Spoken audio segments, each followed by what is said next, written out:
Are you ready? Oh, love that. Oh Lord, yes. Are y'all nervous? A little bit. Yeah, a little bit, yeah. Why? I don't know. Because I don't know what you've been at. Well, how about we just get started? So, hello, Love and Marriage Huntsville fans. I'm Carlos King, the host who absolutely does the most. And tonight, I am here with the new stars of Love and Marriage Huntsville. Please give it up for Christopher. That's what I call him. Christopher, and is it Linnell or Lernell? I don't know. You know what? It's Linnell. It's Linnell. Please give it up for the loudest woman in any room, Nell Fletcher. So shady. So, yourself. So now, just in case you yell so loud, I have my headphones to block it out. Oh, I know you did. Because the way That's what we're doing today. The way you yelled at the kids in tonight's episode, I'm going to need to definitely get my ears checked because I thought I was loud, but I'm a gay man, so I get away with it. You are loud, and I love it. Oh, well, thank you. I'm this way all the time, but you know, they kind of do that to me. Well, look, I am super thrilled to have you guys on tonight. Before we get started with my line of questioning, I want to ask this question first. How does it feel to know that a lot of the Love and Marriage Huntsville fans have been super, super happy with the two of you being on the show, with the two of you exploring to the world what it's like to be on the show, showcasing your family dynamic. You guys broke the internet last week. Nell, you trended on Twitter. Did you know that? Yes, I heard like 2 days ago. Yeah. So how does that feel to know that a lot of people are loving the Fletchers? Actually, for me, it feels great because that's what I was really nervous about. I know my family is a lot. So sometimes you get embarrassed. You don't want to put it all out there because you don't never know when how it's going to be perceived. Right. Yeah. How people are going to take it, or if they're going to perceive it, if they're going to like you, dislike you. And that was one of my biggest concerns. Yeah. I mean, I think it's great. I mean, I feel like the family is very relatable to a lot of people. It doesn't matter what you do or how you come on to any show, everybody's not going to like you anyway, for whatever reason, like you or dislike you. But I feel like we have a beautiful family. We have some beautiful children. Well, Papa's told us that. Yeah, we have some beautiful children. And, you know, I just think it's just today's world.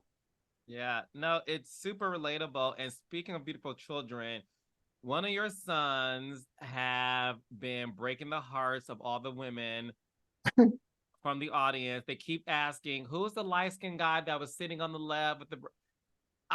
what's his name? You know, the oldest son. Lance is the oldest. Yes, Lance. Was it Lance they were talking about? Yeah. Well, I don't know. I've got some women came in my Instagram asking about Chris. Well, they want both. Wait, your husband Chris or little Chris? Chris Jr. The junior. Look. Oh, not big Chris. No. Oh, they think he's sexy too, child. They want him to. I know, but Chris, we don't do that no more, do we? No, sir.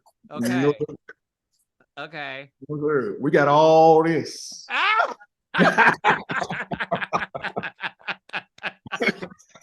Okay, because Nell said I just gave birth to 2 more kids. Yes, baby. Yeah, be my girls. Be my girls. Yes, honey, I love your twins. Say hi to them. I hope you know.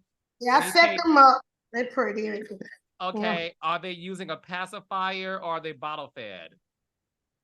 Ooh. Or should I say Chris fed? That's a good answer. They Chris fed too, so yeah. So one of the things that I revealed last week was the fact that we always wanted the Fletchers to be a part of the cast.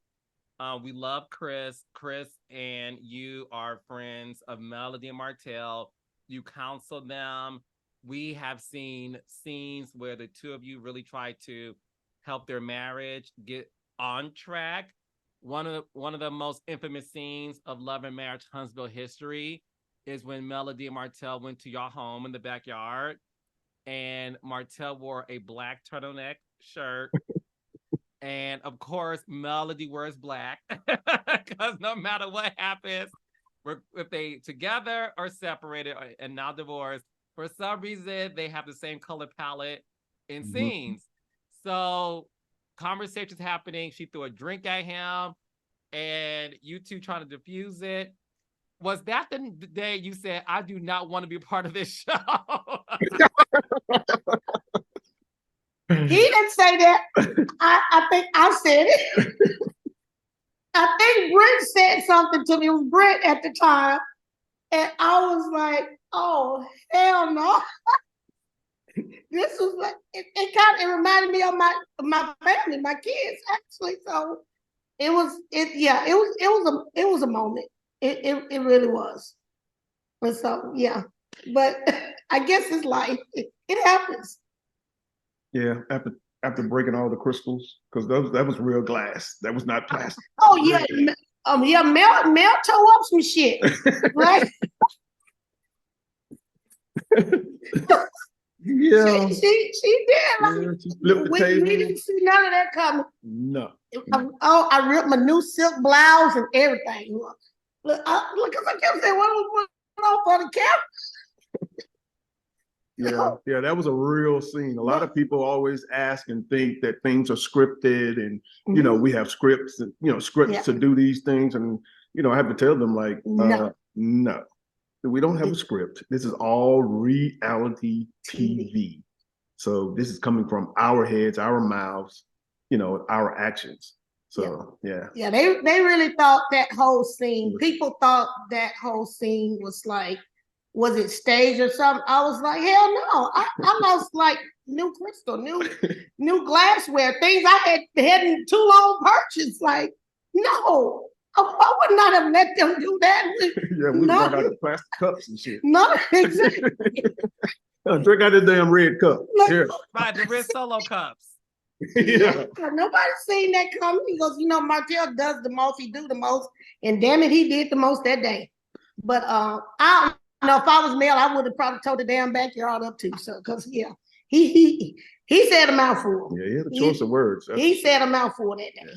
Yeah. So yeah, I actually would have took that whole, because she picked up not only the picture she threw, she picked up the wine metal. It's what you sit your wine in. It was the decor, just a plate for the wine holder, but it's for backyard. So it was like metal, and we had ice sitting down in it. She picked that whole thing up and swung it at him. We always trying to get out the way. So yeah. She actually clocked out for real. Like seriously, she left here. She like literally left here. So he didn't see it coming. I didn't see it coming. Fletcher didn't see it coming. No. And if I hadn't, I think you grabbed her and I kind of pushed him. Yeah. She almost took his damn head off. Yeah. That's seriously. Yeah. It was interesting. Well, I'm glad you decided to continue and watch the show, but now you're on this season and we are diving into your personal story with the family. But before we get into tonight's episode again, how did the two of you meet and how long have you been married? We've been married 29 years. This year. Yep. This year. Okay. July 27th. It's 29 years. Wow. Actually, because I'm sure they probably tune into the stuff. We got to get them some credit. It was your friend, one of your friends, Greg, and one of my girlfriends, Diane, because I'm sure, Lord, we got to put them in there because not, people will call you out. They will. I didn't want to go out that night. He convinced me to go out. Apparently, she didn't want to go out that night. Her girlfriend convinced her to go out.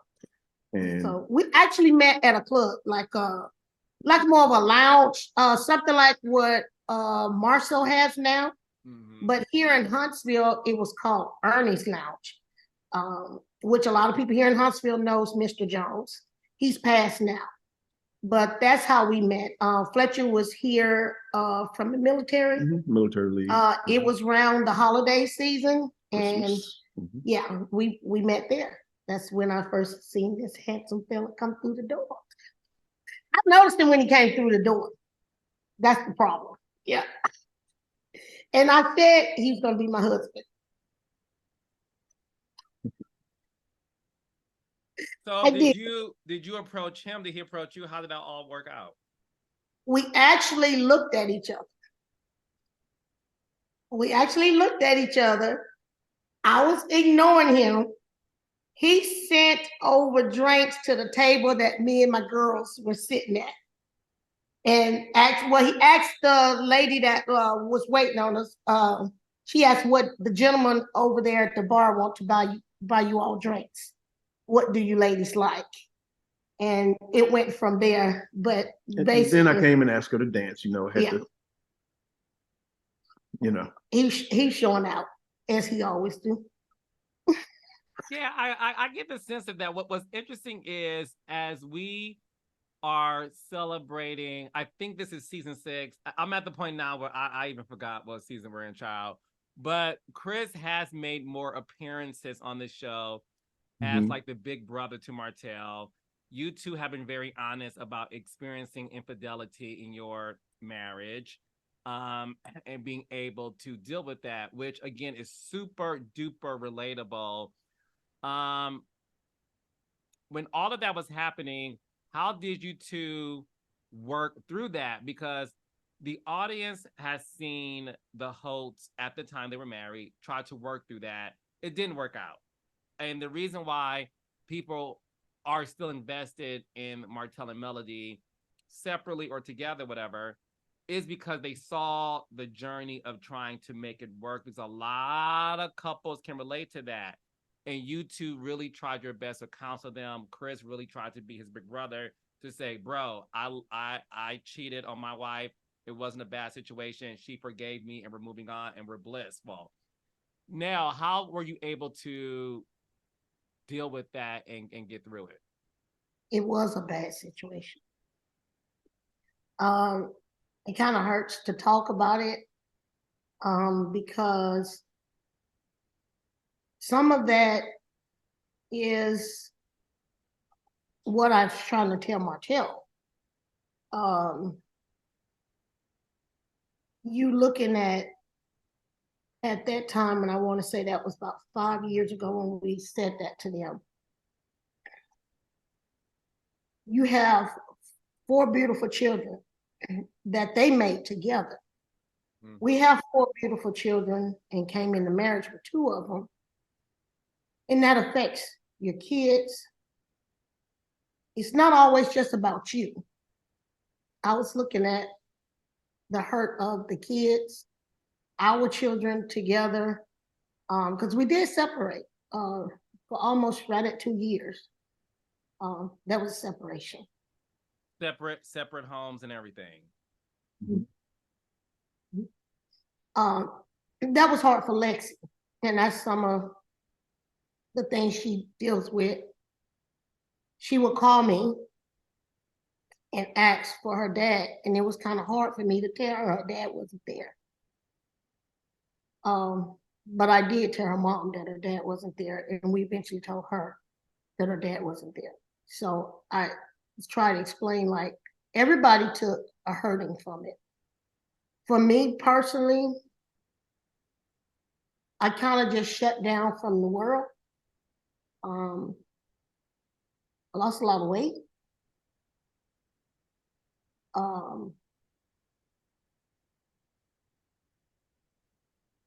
it was a lot. It was a lot for me. I couldn't concentrate on my job. I couldn't for weeks. I couldn't even get out of bed. You thought he would have died. It was just it hurt me to my soul, to my core. It really took a toll on me. It took a toll on the family. It took a minute for the kids to forgive him. He had to really go through it.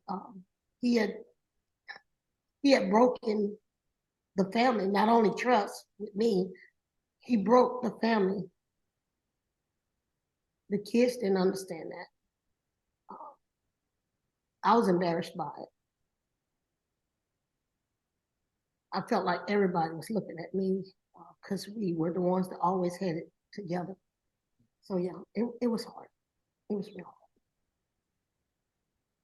No, I can tell by your emotion that you're displaying. So Chris, and we won't harp too much on this because you guys dealt with it, and we're celebrating 30 years next year, so there's much more to be happy about. But Chris, one thing that I think the audience wanted from Martell at that time was a sense of responsibility and ownership and explanation, really, an explanation. And to his credit, he provided his own version of what his reasons were, and that's him. Regardless if people want to accept it or not, that's what he says his reasons were, right? Um, Speaking globally, because I always wanted to understand this from a man's perspective, and I think when a man goes through something, he can help heal other men who also go through that. And I know that was your intention in speaking to Martell throughout the course of these 6 seasons. When you were going through that, what was the reason that a man chooses to step out? Because I want our female audience to kind of finally, have someone kind of explain it without them feeling like they're blaming it on their wife. Um, Honestly, I don't know how to speak for all men. You know what I Right, mean? of course, of course, of course. I can't do that. But what I can say is, and perhaps you can understand this as well, but it takes a while sometimes for most men to grow up, to mature. Um, and then when you at a certain age, maybe younger, you as they say, you kind of are who you hang around in a sense. You are who you hang around type thing. So when you're in that environment, you have people that may edge you on or, things of that nature. The Sometimes that responsibility kind of leaves your mind for a minute to, I mean, if that's the correct way of saying it, peer pressure, even as an adult, even as a man, and other men around, and you put yourself in those situations, by being in a certain club or being where there are women around or single women around or whatever the case may be. I think it's an immature move to make on most men, and we tend to do it um, without even thinking about it. I don't know if I can really say what the reason would be. Um, I would have to. I know what I can say. It had nothing to do with her. It's not that she wasn't doing this or wasn't doing that. It's just a very immature action that happened. Yeah, yeah. No, I respect your honesty. And listen, it's tough, and that's the reason why when it comes to Huntsville, a lot of people are invested in this show because you get to see the ups and downs of marriages in its various forms, and you get to see people deal with it. And one thing I know this show does provide is an opening into married couples' lives that's from different degrees, and they're able to relate to somebody. into some situation and watch it and say, okay, I know now not to do that, or I know I need to do that. So that's the reason why I strongly believe the success of Huntsville, especially, is because this cast does a great job at their transparency. And you two are a great addition because you two have done a great job at your transparency. Now, Miss Nell, word on the street is you did You Ain't No Punk, and you definitely boo boo boo boo. When Nell is pissed, Nell goes in. Well, back to this infidelity real quick for me, because it's something I feel like I need to get off. For a minute, because I kept thinking something was wrong with me.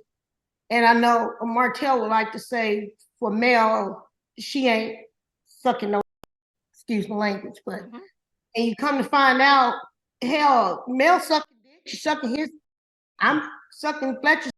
I mean, I just feel like, how much can you suck as a woman? I think they, at that time, they just get ignorant and stupid and just want to do shit and don't think about what they're doing and don't realize what they have to lose. Because this is what I told Martell, like, the next woman just want her spot. So of course, ain't no telling what she doing. She's probably doing the damn handstand. She's doing more than something. She's probably blowing in your ass. And I told his ass the same damn thing too. It's like, yeah, they do all types of shit until they get your ass. And then what? Like they don't get tired.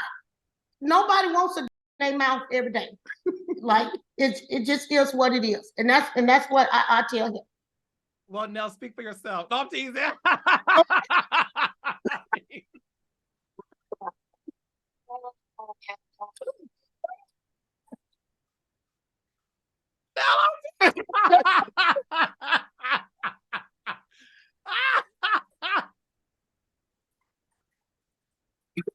My bad, Chris. I need a break though, but like seriously, like you said, it's just peer pressure, just them being who they are as men and just doing shit. No, I have heard that. This is why I'm glad about the honesty. Because even Mel alluded to Martell hanging out with, I'm not gonna name names, y'all can watch the season. But even Mel has intimated that your friends can sometimes influence you. I'm glad that Chris also is able to say, yeah, sometimes you are who you hang out with. Now, Nell, I heard you beat up the side chick. Hey, Raindrops, yes, come through. We got merch. Finally, Carlos King is giving y'all merch. We got Raindrops. Allegedly. Come on, allegedly mugs, allegedly t-shirts. We have it all. Make sure you go on carloskingshop.com. That's right, carloskingshop.com. Pick it up, tell a friend, phone a friend, and let's celebrate this all together. Now get into this video and make sure you like and subscribe to this channel and hit what? Yes, the notification button so you don't miss an episode. See ya. Yeah. I heard you knocked on her door, dragged her by the head, and started banging it.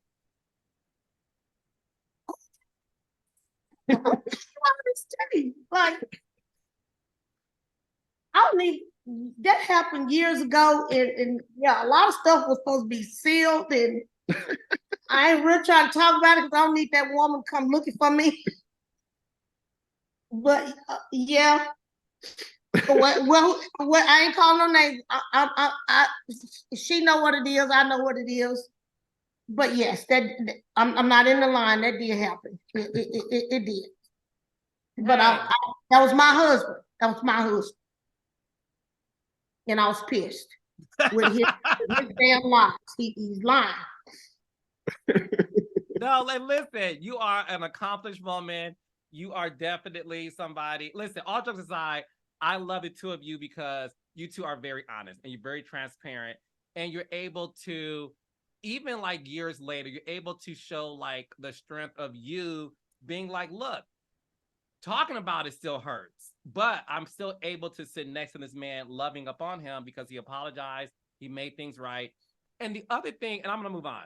The other thing that I love about this conversation is when you sex. I don't think a lot of women I haven't seen on TV talk about this who have grown kids.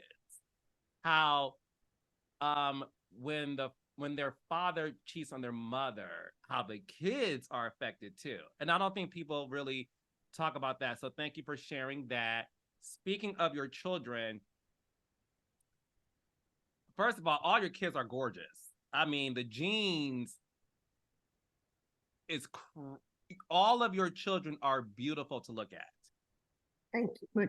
They're very, very beautiful kids. I recently did a live with Dr. Heavenly from Martell Medicine, and we spoke about how wealthy parents, when they make it, they sometimes overdo it with giving their kids too much because they feel like, I know what it's like to struggle, and I don't want my kids to struggle. And listen, struggling doesn't mean your kid's starving and the lights are cut off and the water ain't hot. But sometimes parents overdo it to where the kids don't know what the word no means. If they get a flat tire, it's immediately fixed, right? Oh, we should have kept LaChris ass walking. Yeah, so talk to me about that, because we saw a lot of that in tonight's episode in terms of you two are very successful. Do you guys feel like you may have spoiled your kids too much? Yes.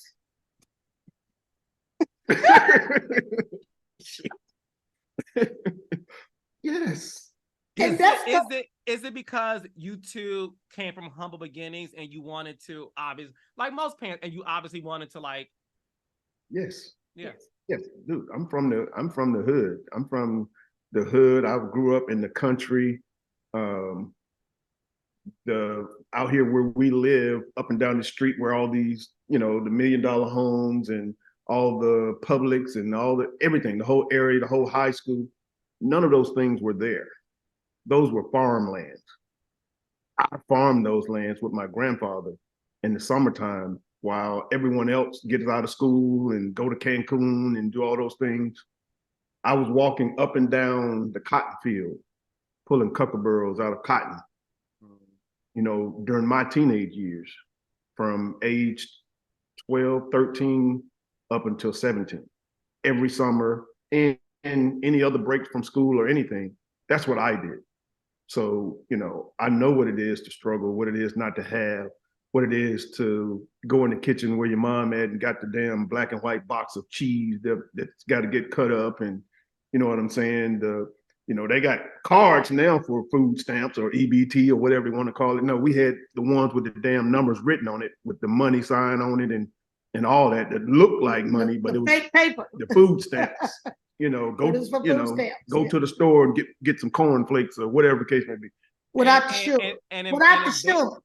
And embarrassed to go because sometimes you didn't want your friends to see you. Come on. To see me with the food stamps. Like, oh no, you go ahead, you go in front of me. I'm good. Go ahead, you go in front of me. I'll I got to get something else. Exactly. So that no one else can see me giving them the food stamps. So that's where I came from. That's where I come from. So yeah, it was the same thing as, probably Dr. Heavenly described. It's like, I don't want my kids to have to go through that. But at the same time, I don't think as my parents and grandparents, they weren't taught finance or have any financial advisory or anything like that as well. Even working with my grandfather for the white man, every summer, my grandfather didn't have any credit. He paid for everything cash. We go places, everything is paid for cash. There's no such thing as credit. So, those teachings, those learning curves that other people were privy to that we didn't get for whatever reason. I'm not going to say it wasn't available, but we didn't get it at that time. So it makes it kind of hard when you do get to a certain level and you have children and it's out there, meaning the better life is out there and you want them to have it. It's kind of hard to say no when you know what you went through to get to where you are. Yeah, I can remember. I think that's part for me. I can remember, and I'm from the projects. I like, they call him Triana because a lot of people in Huntsville knows. And she's from Benford Court. yes, I'm from Butler Terrace. So BC, BT. And that's the funny thing about it too, Carlos. Little fun fact, when we were children, like barely walking, she lived in Benford Court. I lived in Butler Terrace, which was across the street. Oh, wow. We used to play together according to our parents as kids. We played together and never, didn't know it. Well, see, that was the winning factor after meeting him. And he brought me to meet his mom, not mean to jump subject. And she was like, who are your folks? Back then, who's your folks? Right. And I went on to say, like, I guess there's a lot of older maids, but my grandmama was Betty May or Susie May. I said, Ola May. She's like, oh, I know your damn grandma. She taught me how to cook. And from there, she just loved me. His mom she fell in love with me. So her grandmother taught my mom how to cook. Wow. Yeah. Small world. But we never met. Well, that's because y'all moved. You moved. Apparently, you all moved away. Yeah. They moved away. And unlike me, even though I'm from the projects, my mom moved to the north side of town. She got a HUD home at the time, which allowed me and my sister to be able to attend Johnson High School. And that's where we graduated. I graduated from Johnson as well. And I still had to go to Miami, Florida, and spend time there with my dad. So I did some back and forth from here to Florida. Me and my sister both to share time with dad as well. But yes, I am from the project. So that's why when you hear people say she's loud, she don't mind telling you how she feels. She don't mind whooping your ass. Right. Look, I'm everybody saying that. My grandmama always told me, I ain't stupid now. She always said, look here, there's somebody for every damn body. So you don't go around just talking about whooping nobody's ass, okay? Now I don't mess with nobody, but I'll bring it. I ain't looking for nobody. They don't need to be looking for me. Oh no, you bring it. I mean, you stand up to Martell a lot, and you go toe to toe with Martell, and it's fascinating to watch. Chris, talk to me about that, because of course the fans are saying, "No, Chris, you need to check Martell. He's talking to Nell crazy." What do you have to say to that? Well, for me first, I know you said Chris. The dynamics of my family, I'm used to standing. I don't care how big you are. I don't care that you're a man. I have uncles. I have a brother. I will stand up to your ass. And that's why I'm not gonna back down for something that I'm so passionate about. And that's what a lot of people don't understand. I love Martell, but I love Mel. Me and Mel have been through similar situations. It's just that they worked out differently. Mel is not old school. And she would tell me that I ain't staying just because your ass stayed, She does. Like, hell, I ain't built like that. I'm just not built like that. And I have to respect that. And at the same time, she did stay. And that's why I keep trying to tell him, she got your ass 5 years. Unfortunately, she did, but she's not old school. It's like, you know what, this new generation, I ain't got to put up with this shit. I'm gone, I'm out, I can do bad by myself. I can do this by myself. So I respect her on that. And I feel I'm so passionate about it because I still stand to what I said. I told his ass this. We've stayed up countless nights. We've stayed up to 4, 5, 6 o'clock in the morning. The sun has come up. I'm talking to Martell, and I'm like, Martell, do you want to throw all this away? Do you want to throw away what you guys have built together?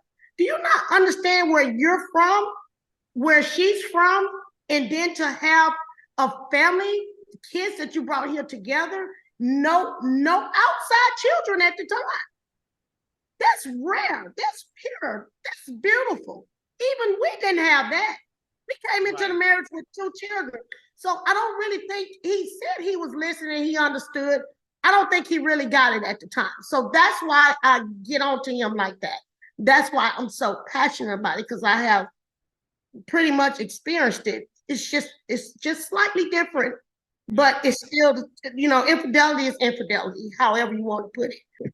Well, of course, kind of what she was just saying, we spent so much time together, and, we have feelings for both parties, for Mel and Martell. And the times that we spent together, we call them our brother or sister. That's kind of how I see it. Other people, they capture a different picture because they see this small female and Mr. Man over here, you know what I'm saying? Yeah. And that's what they get. When I hear it, because number one, I know Martell's not fucking crazy, so I know he's not gonna put his hands on my wife. I know that. But I don't know if you make her too mad, what she might do. But that's true. I just look at it. I look at it as a brother and sister type deal, and just a brother and sister just going at it. She's very passionate about what she's saying, and then he's very. He said he's passionate, but he says he's passionate. Sometimes I think he's just not totally. He's hot-headed. He's that too, but he's just. He's hot. Martell. I'll just say that. He's just Martell. Oh, he definitely in the damn package, wrapped up by him damn self. He stands on what he believes. She's passionate about what she believes. And when they get into it, it's almost like she gives a trigger word for him. And once she gives that trigger word, it's on. Well, he's a Capricorn and I'm Aquarius, and that don't help. But I look at it as a brother and sister. A brother and sister really just going at it, and they just both trying to get their points across.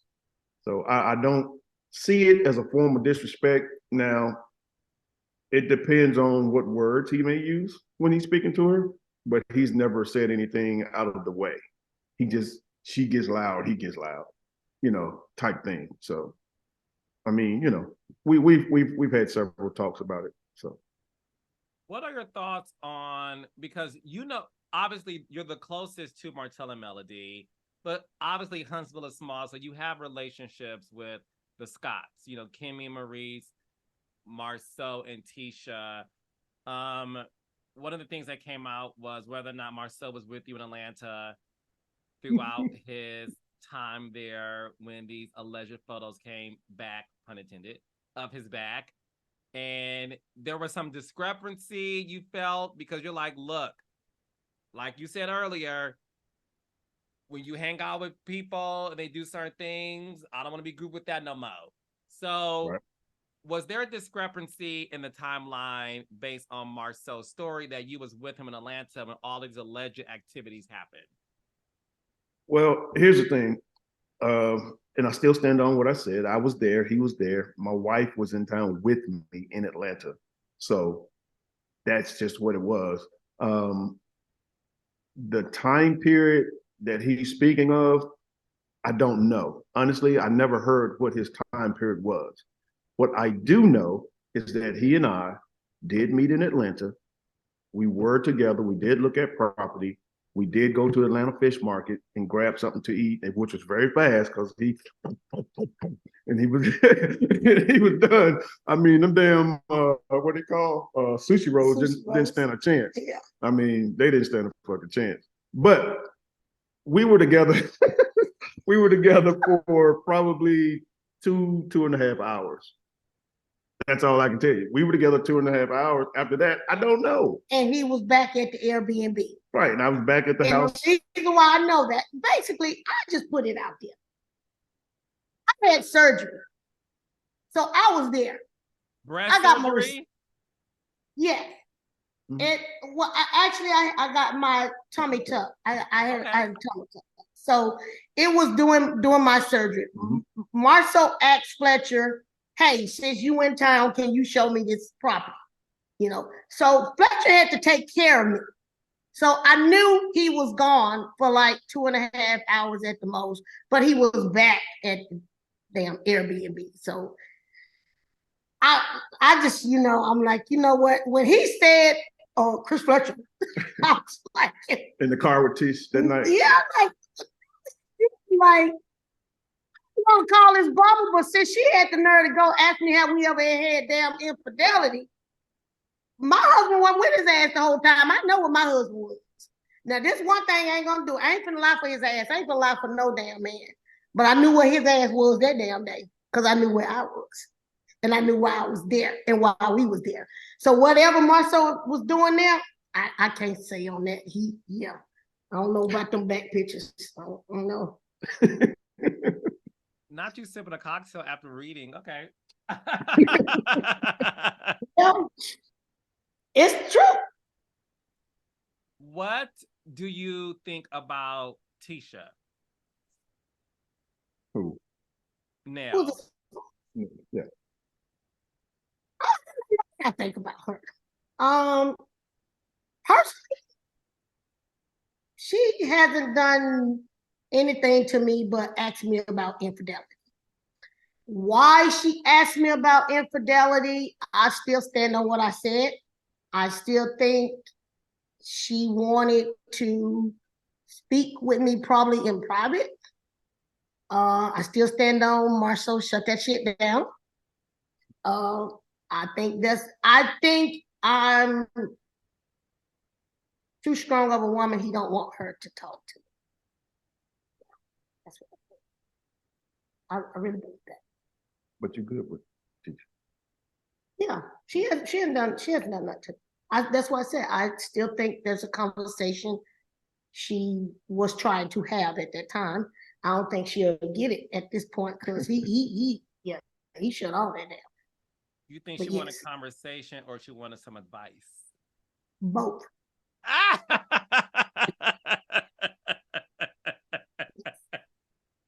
Yes, both. Then you the truck cocktail. Yeah, the damn thing in there. Look at it. It's what's written on it. Allegedly. Allegedly. Okay. Are you guys cool with Kim and Maurice too? Did y'all hang out too prior to the show? No. Just in passing, like at Black. Marceau, he'll invite or ask Fletcher to come out to Black, or we'll just come out to Black, and that's where we pretty much run into Kimmy or Maurice. And being that they are brothers and sister-in-laws, I'm not rude. If I see you, I'm gonna speak. We all sit there, have a drink and conversation, but it's not like we're not besties or we don't get invited to anything. No more than the barbecue.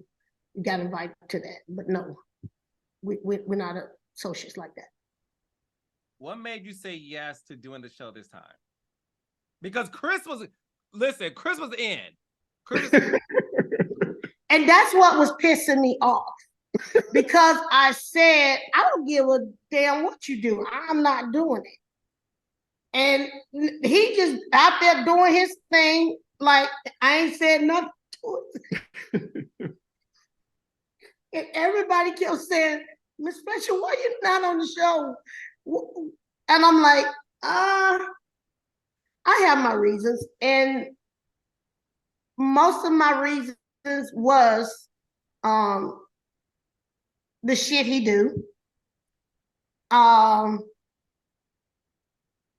The family, kids do the most. I was around here putting out fires for. It was just always something. Or LaChris in trouble, or Lance got some trouble. Lance need money for this. Chris need money for that. Kiki needs money for this. And I'm like, I don't have time to do nothing else but work and try and help my family for the ones who say I tore them down on TV. And until you step in my shoes, don't judge me. Also, my mom was very sick. And that's something I took care of my mom. As you should have, yes. My mom was dying, and she passed 2019. I just was not in no space to do a show. I could not get myself together. I was taking care of her every day. Literally everything. Yeah.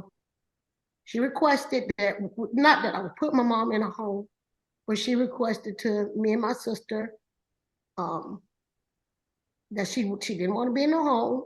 She didn't want to go to no hospital. And that was something me and my sister was doing, like making sure she was comfortable, you know, in each other's house, in both of our homes. And I was dealing with this with Mel and Martell at the time my mom was passing. So even spending time with them, my sister would be here taking care of my mom while we would be over there with them. So I don't think people really understand the relationship, why I'm so passionate about it. And yeah, my mom was dying at the same time. Well, look, as somebody who lost their mother, I want to say 2019 as well. I understand everything you're saying, and I hope you know this. And if you don't, I'm going to tell you now. You have a permanent guardian angel, and what you probably already have experienced, and maybe you're able to identify where the blessing comes from with God as well, is the fact that you're going to see a multitude of blessings pour down on you. Well, you won't have enough room to receive it because you have a permanent guardian angel who, along with God, of course, is watching over you and your sister and your family. And I'm so thrilled and happy that you finally decided to say yes. And what's interesting is the timing was now to do it. It wouldn't have made sense in 2019. I look at the trajectory of this show even, and you came in at the right place at the right time. And it's good because, listen, your husband's very handsome, right? So the ladies, when they would see him with Martell, well, Martell, who's Chris Fletcher? And I would get DMs too.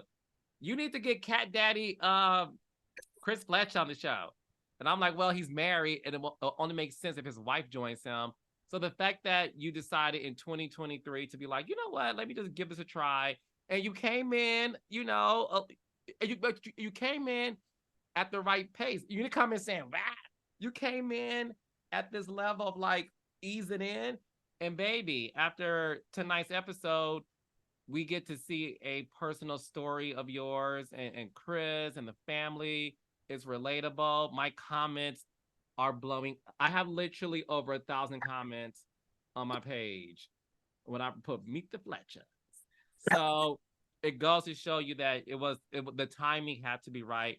But I just want you to know, from me to you, your mother is your permanent guardian angel. And as you travel to the road of life, know that you're not traveling alone. Thank you. Okay, just know that. So I won't give too much away because we have to watch the rest of the season to know what happens with the family dynamic. We also have a reunion that's coming up too that the Fletchers are a part of. We're gonna not reveal too much about that. So a lot of stuff you're gonna have to wait and see. But I just wanted you to know I'm so thankful you guys are on the show. I'm happy to have this conversation with the two of you. You guys are very busy, very wealthy, and have a lot going on. I'm not that damn wealthy, boy. You guys are very wealthy. Are you guys the richest amongst the cast? Yes. We are. I know that's right. We ain't got nothing else. We got a lot of assets. People get assets and money and this stuff too, don't child. They do. Yes. For real. I'm for telling the damn truth.